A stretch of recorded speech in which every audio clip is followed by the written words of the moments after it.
Let's Why not can't say we? that we funded We Al-Qaeda. funded all of these groups. The CIA right now has boots on the ground in this nation. Answer, but be Do concise. I believe I that actually he want to hear it. Well, actually, thank you so much for telling me how to speak. You're welcome. Think I thought you just said they had immunity. Do you like think you these can't people have it want both ways here. Jesus, do you not understand what I'm getting here specifically? No, I don't Hold on understand why these people need to have a pardon. Hang on, it's not your turn. It's not your turn, Lib. Calm down, Lib. You are it's very stop. I don't know how you bro. think Let me get it out. Go ahead. Hear yourself talk. Go ahead. So anyway, I'm trying to. You're still talking. Welcome back to Rattlesnake TV, guys. In this video, we are going to be reviewing Andrew Wilson's debut on Piers Morgan. Now, there's a lot going on in the world at the moment, but everybody seems to be a bit quiet on the debate front, but not the Wilson. They are not taking one step back. But that's just the way that it goes around this time of year anyway. It was a fine debut, and I am convinced that Piers Morgan will be having Andrew on as a regular, which will be great for us at the channel, great for you guys out there. Because I'm sure that we all share the same joy at the prospect of Andrew just going on and regularly destroying these mainstream liberals. So let's get into the first bit where they briefly discussed the Middle East and the fall of the Assad government in Syria. Andrew Wilson, I mean, it's very complicated. Do you have confidence that the overthrowing of al-Assad will actually improve the lives of Syrians? And will it improve security in the region? No, of course not. Trump's made it very clear that he will be working hand in hand with Israel on whatever interest Israel has. They see this as a weakening of Iran, who is a staunch ally, or was a staunch ally, of the Assad regime. So at this point, we have Al-Qaeda coming in. You've made the point, Piers, well, wait a second, isn't it ridiculous that we're backing up Al-Qaeda? I mean, Al-Qaeda was essentially formed by our CIA, so it doesn't really shock me that we're backing them up or that Biden is backing them up. So yeah, it is a mess. It's extremely complicated. There's a multitude of factions. This is a 50-year ongoing process in the region. No, it's not going to help security for anybody. We should really stop sticking our nose in places which are not our business. But unfortunately, we are stuck in this. At this point, we have the one ally in the area, Israel. It's one of our staunchest allies, and we really don't have much choice at this point but to play geopolitics with them. We're too far in bed. If you go back 10 years ago, they might have been a lot more controversial. This seems to me now to be the growing sentiment amongst, I would say, the majority of Americans. Well, that's because the millennials and the following generations have been living their whole lives under perpetual warfare. So since 9/11, most of my adult life I have spent with the United States in perpetual wars in the Middle East that nobody understands. They don't really know why we're there. Soldiers who come back can't really illuminate it any better for you. People in command can't really illuminate it any better for you, and the American people are sick of it. Trump, the great populist that he is, recognizes this, and he tapped into that as part of his re-election and his initial election. And I think it's a really good idea for us to draw back from the Middle Eastern affairs as much as possible. It's not good for the Christian population of the United States. We have compatibility issues with both Muslim ethics and with Jewish ethics. So ultimately, for us, we need to focus on our domestic policies, and that's what we put Trump in there to do, not to get us involved in foreign affairs. Yeah, I mean, Julie Rodzinski, it's a massive departure from where America has been for the last 60, 70 years, and really since the end of World War II, to take such an isolationist view. But like I say, I do think it's where the majority of Americans sit now. Quick interruption, guys. If you like watching these libs get absolutely pwned, then what you need to do is smash that like button, because quite frankly, we've got so much more from where that came from. And if you'd like to subscribe to the channel, if you're getting value, you can do that too. Let's get back to it. Well, it depends on where it ends, right? The Pax Americana has served the world pretty well, as you point out, since 1945. And the reality is, as I said earlier, we are the indispensable nation. And sometimes we don't invite these crises, but these crises come to our shores anyway. And so I think we need to be very realistic about the fact that the world is very unsettled. We've got things going on in the Straits of Taiwan right now. We've got things going on in Europe right now with respect to Russia and Ukraine. We have a huge refugee crisis, as you pointed out, from Syria and other places in the Levant that are coming to Europe, to our European allies, including the fact that Donald Trump may or may not want to keep NATO as the force that it's been low all these many decades. And so, look, I tend to agree that we don't need to get involved in another Middle Eastern fight, and we certainly don't need boots on the ground in the Middle East. But I also want people to be realistic and understand that we cannot build a moat politically or militarily around the United States and not expect anybody to have what goes on abroad start to affect us, because I'm old enough to remember 9/11. Of course, it did come to our shores that day. And of course, we did have to go to Afghanistan as a result of that. We stayed way too long. We didn't accomplish the mission, and we didn't accomplish anything we set out to do. I completely get the frustration. I was anti-Iraq war from the very beginning. A lot of my friends on the Republican side, as I recall from my days at Fox News, were the biggest cheerleaders for this invasion possible. Now, of course, everybody's kind of changed their mind. But I do want to be realistic, as I keep saying, that we don't know what's going to happen, especially in a place like Syria, which was so reminiscent to me of the Iran-Iraq war in the 1980s, where you didn't really know which side was worse. You didn't know who to root more for. You kind of had to root against both of them. And this is kind of similar to that, right? We've got a butcher in Bashar al-Assad. Nobody's shedding a tear for him being gone. And then we've got this question mark about whether this leopard, as you point out, has changed his stripes, whether he's still allied with al-Qaeda in some capacity, and whether they're going to try to build a pluralistic society in Syria, protect their minorities, protect the Alawites, protect, of which Bashar al-Assad is one, protect the Christian community, and see what really happens between the Sunni and the Shia sects there, which also obviously plays out. But this is not a bad day for the United States, because it weakened Iran tremendously, it weakened Putin tremendously, and it helped the Israelis get control of their northern border to some extent by preventing Iran from using Syria as a conduit into Lebanon to help Hezbollah. So I'm not shedding a tear for what happened with Bashar al-Assad this weekend. This is silly, though. This is totally silly. We can build a moat. Hang on, Vinny. Let Andrew respond. I'll come to you, Vinny. Okay. Let Andrew respond first. We can build a moat around the United States, absolutely, and we should be building a moat around the United States. The truth is, when you say, well, you know, that won't prevent attacks on the United States like what happened in 9/11. No, that happened because we didn't build a moat around the United States, because we were busy doing nation building all over the world, especially during the Cold War. We helped fund most of these groups, one of which is about to take over, which includes al-Qaeda, which were CIA assets. It's ridiculous for you to say, oh, no, we can't build a moat. We funded the Mujahideen. Oh, no. Let's not say that we funded al-Qaeda. We funded all of these groups. The CIA right now has boots on the ground in this nation. And for you, and here's the thing, we can pretend that they're not there. We can pretend that we don't have the CIA all over the Middle East. We do. I guarantee you they're involved in this conflict right this second, and that'll probably come out in future documents 10 years down the road. The truth is that no, it is our foreign interventionism which causes most of the blowback, which then we get attacked for. It's mostly us doing foreign intervention, regime change, things like this. So if you guys haven't been following this too closely, I think it's actually very difficult to convey just how significant these developments are in terms of the Assad government falling in Syria. It has a dramatic effect on global politics, really big effect on the war in Ukraine and also the war in Gaza, because Israel and Russia both have vested interests in Syria. And so this toppling is really good for Israel, really bad for Russia. And the reason why this has been allowed to occur is because Russia and Iran, who are the biggest backers and supporters of Syria, are both distracted with other conflicts at the moment. So they were unable to assist the Assad government as they previously were doing. Anyways, they're talking here about al-Qaeda and about Mujahideen and the CIA involvement. And she's saying that the CIA did not fund al-Qaeda. And Andrew says that the CIA will be involved in this, which they obviously will be. And she says, good, as they should be. As they should be. So a little bit hard to ascertain the logic there. But in terms of the CIA funding these organizations, let's have a listen to Hillary Clinton, of all people, telling us exactly what they did. To be fair, we had helped to create the problem we're now fighting. How? Because when the Soviet Union invaded Afghanistan, we had this brilliant idea that we were going to come to Pakistan and create a force of Mujahideen, equip them with Stinger missiles and everything else to go after the Soviets inside Afghanistan.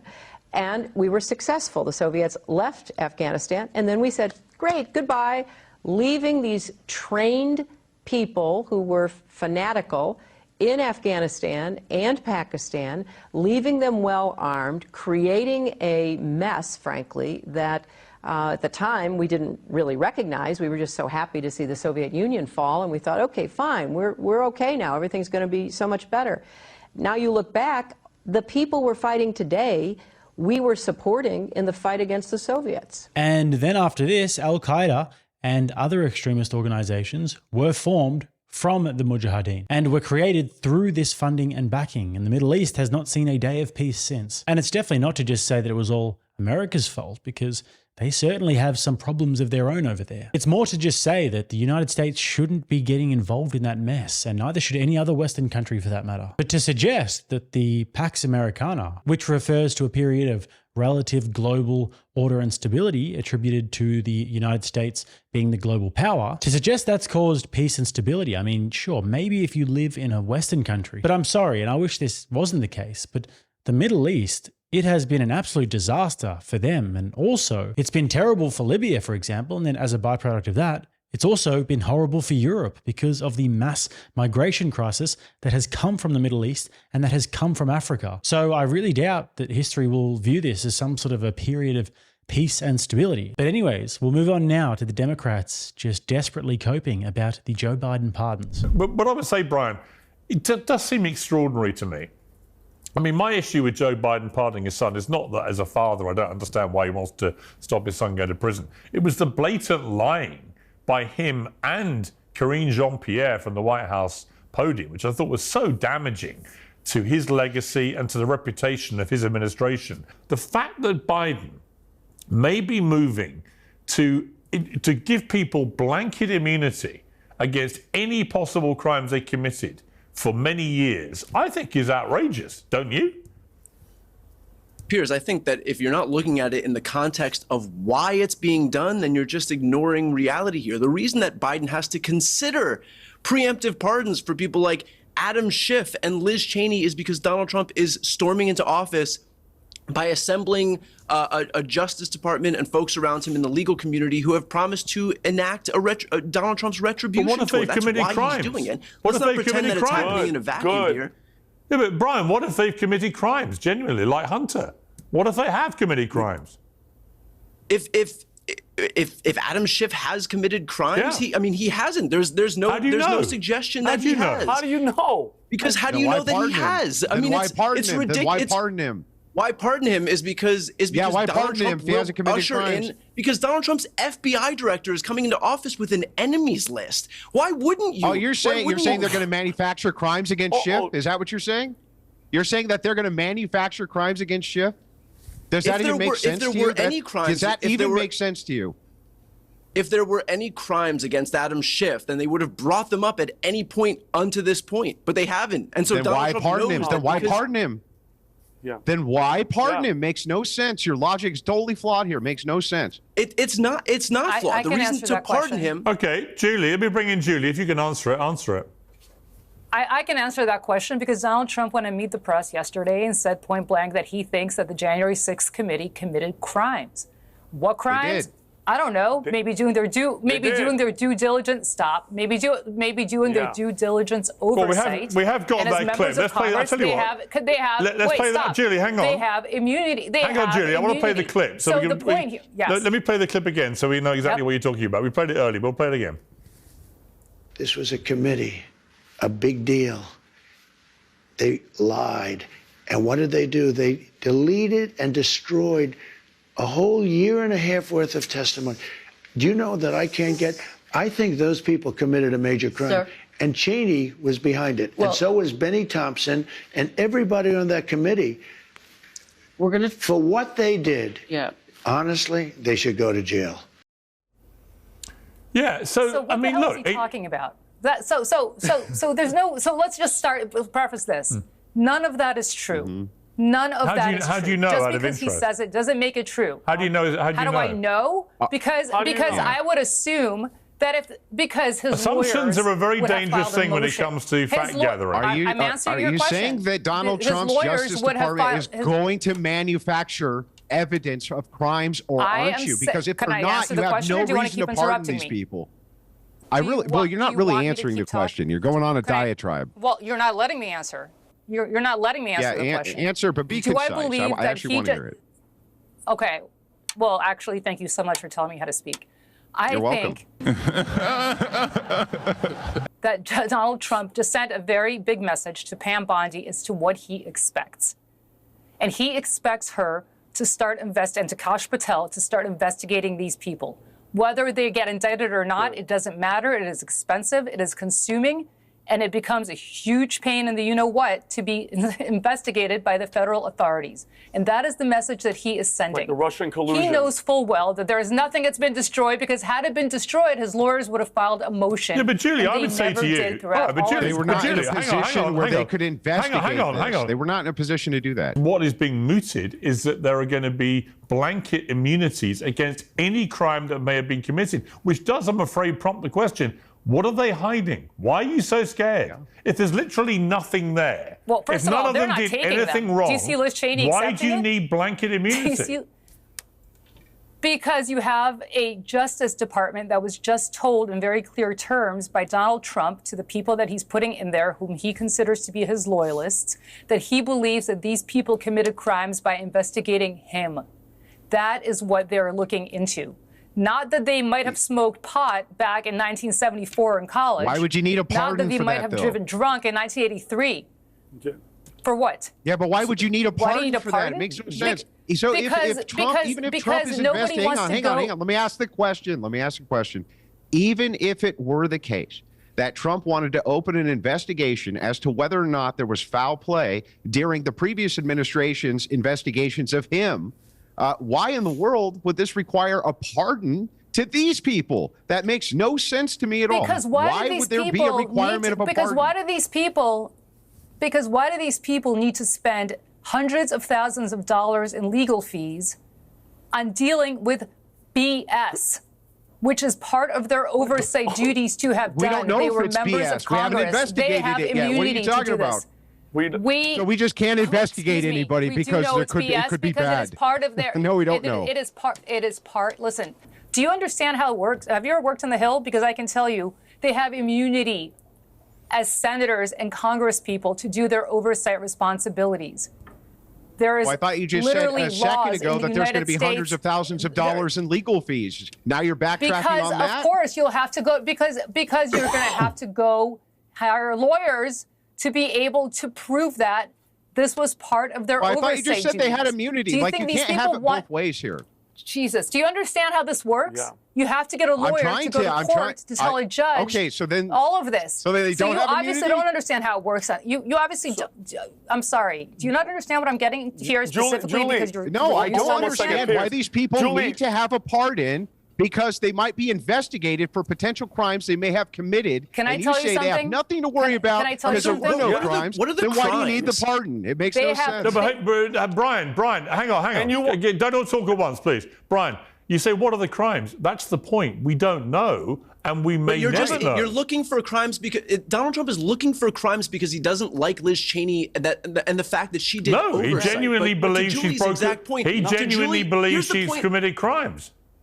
Here's the point. To Julie's crime? exact point, first of all, what crimes? Second of all, it costs money to get legal representation to go prove all of this stuff. And third of all, it's moot. It's moot because all of these people have immunity anyway. You are allowed to act in your oversight capacity in Congress and the Senate to pass legislation to discuss You this can't stuff. break You the didn't law. care when Trump had to spend on lawyers. You didn't But care what about law that. was broken? Yeah, you're right. They can't break the law, but there was no So that's law the that was point. broken. But it doesn't change the fact. So it why doesn't do you change need the an fact that it still all-encompassing costs- immunity if you've never broken Yeah, why do you the need law? all-encompassing immunity if there's no laws because broken? they're I don't know. guilty. I don't All right, know. if you guys let me are bring playing in. Let me dumb. bring in Vinny. I don't know if you guys are playing dumb or not, but the fact is I don't that think we it's us know playing dumb, that Brian. It costs money No, to you are go playing move dumb. forward with this. Okay, No, I'm Bri- actually Bri- playing devil's Brian, advocate. Listen, I thought what happened on January 6th was appalling. And I think that a lot of people behaved extremely badly, and a lot of them should have gone to prison, which they did. I think maybe it was overdone, and some of them got ridiculously long sentences. But I thought the point that Trump made about the hypocrisy and double standard of how, for example, the BLM rioters were treated with the devastating damage that they caused, I thought it was a very good point. And I think, again, it comes back to the hypocrisy. right? Democrats cheered on the BLM rioters. That was all in the cause of tackling racism.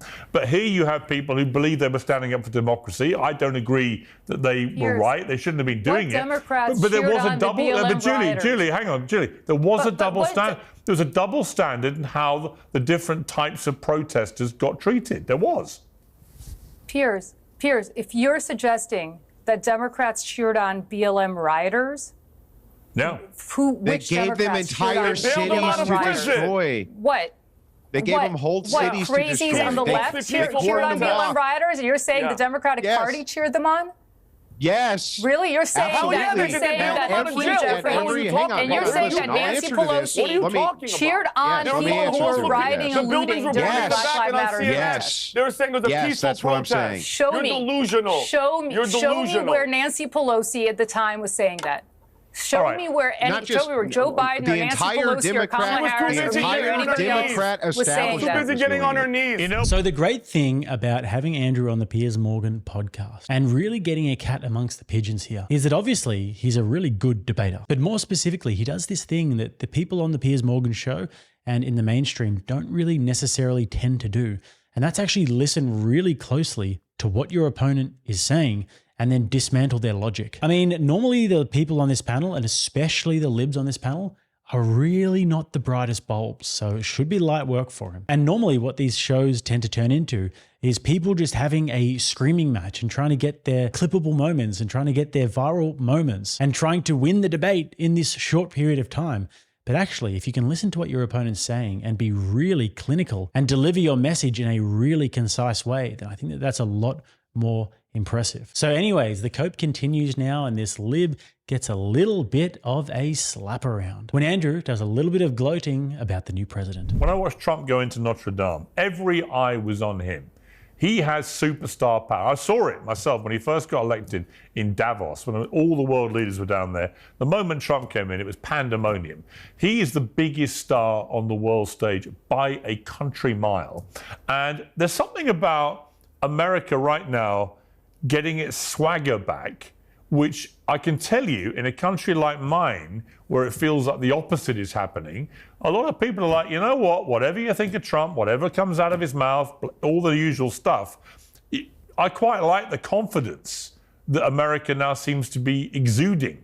And I wish we had a bit of it here. Well, Pierce, I think if you look at what the rest of the world actually thinks about Donald Trump, the vast majority of them don't view him as some gauzy figure with a lot of swagger. I mean, he has. No, it's he very has different now. Negative. He It's has very different now. negative It's approval. It's in the very rest of the different to world. 2016. I can tell you, it has definitely changed. I don't agree with that reading of it. I've spoken to a few senior politicians in various countries, and they've learned to deal with Trump and accept what he is, good, bad, and ugly. And there is a respect for the leadership that he shows. I mean, if you try and think about Kamala Harris and the kind of leadership she exuded, there's just no comparison. You look at Biden; he can. I mean, barely, this is complete. Biden can't even stay weird. awake. This is I mean, it's bizarre embarrassing. analysis. But Piers, this is bizarre analysis. This is what you think about Kamala Harris and conversations that you've had with like 2 or 3 people. This doesn't reflect know the who I vast talked to. majority of the world, and all of the actual data that we have from the Because rest you've of the talked to world them, in you've talked terms to of the vast their majority of views the on world. Donald Trump shows the exact opposite. Okay, let me bring in Andrew on that. I think America has its swagger back. Now, Trump has to deliver, and he knows that. I spoke to him last week, and he knows the challenge ahead of him, but he also knows he's got a chance to really reset his legacy and become a transformative and potentially great president. I think he's got a great chance to do that. It'll be down to him and his team, but I do think that. Well, but I do absolutely. just think when I watched him in Notre Dame, I was like, you know, he's back and he's swaggering, and America looks like it's got someone in charge who actually does want to make America great again, and people are feeling it. Yeah, well, I mean, to just listen to the analysis from the lib on the panel, he says immediately, well, yeah, how could he come up with such an analysis based on only talking to 2 or 3 people when the whole world hates this guy? Like, he's talked to the whole world, right? Suddenly, Piers Morgan's anecdotal evidence isn't good, but his is. He's talked to nobody. It's not Yes, my of anecdotal. course. It's Hang on, man. Hang on. It's not your turn. It's not your turn, lib. Calm down, lib. So anyway, listen. It's very, very clear to me. You are it's so, very stop. I don't know how you think. Let me get it out. Can I get it out? Can I get it out before you start? Go ahead. Hear yourself talk. Go ahead. So anyway, I'm trying to. You're still talking. So anyway, the point is like, no, of course. There's a lot of swagger to Donald Trump. The American people know that. That's why they overwhelmingly voted for the guy. That's why he got the popular vote. That's why he's winning across the board. People overwhelmingly across the globe do actually love this guy. They like watching him. They like listening to him talk. They like hearing his speeches. They enjoy this guy. When you say America's got its swagger back, that's exactly right. Donald Trump represents the don't F with us, America first policy that America has been known in the past for and that we all wanted back. You can't deny it. I mean, the scale of the win is what it is. Well, let's not go crazy. The scale of his win was actually smaller than Joe Biden's. Well, hang on. He won the popular vote. If I said he'd win the popular vote, if I said 6 months ago, congratulations if I said 6 months ago, Trump, if I said to you 6 months ago, Trump will win the popular vote, you'd have laughed in my face. He won the popular vote, the Electoral College, the White House, the Senate, and the House of Representatives. I would have said he won all 5. I mean, if you can't call that a massive win, what is it? No, I'm not suggesting that Democrats did not royally. Well, can I speak, or do you want to keep interrupting, Flat Earther? Listen, here's the way I look at it. Democrats screwed up. Democrats don't know how to communicate. I've been banging the drum on this since 2015, if not earlier, since Trump came down the escalator. He's a master communicator to his base, and Democrats don't know how to speak to normal people. We always speak and we lecture like we're from the podium at Harvard Law School. So you won't get an argument from me. I will tell you that whether it's Macron or anybody in your government peers or Vladimir Putin or anybody else, they have psychological profiles on Donald Trump, like we do on all other world leaders as well. And they understand exactly how to get what they want out of Donald Trump. And they know that flattery will get you everywhere with Donald Trump. All will be forgiven if you flatter him. Macron knows that well. That's why he engages the way he engages with him. That's why Putin engages the way he engages with him. That's why half of the people, like his own vice president, who thought he was basically the second coming of Adolf Hitler, and I'm not paraphrasing here, now know that if they bend the knee and if they flatter him, that all will be forgiven, and he will listen to them and he will take them into his confidence. And if you're Macron, you're in a country that is very dependent on America's NATO umbrella, if you're in a country that is trying to hold the EU together, if you're trying to hold a Western alliance together against an encroaching, newly aggressive Vladimir Putin, or maybe not so newly aggressive, you understand that the way to Trump's heart is to invite him to Notre Dame, to give him a seat pretty much next to Prince William or wherever he was sitting, and to make him the star of the show, because that is what Trump wants to do and wants to be.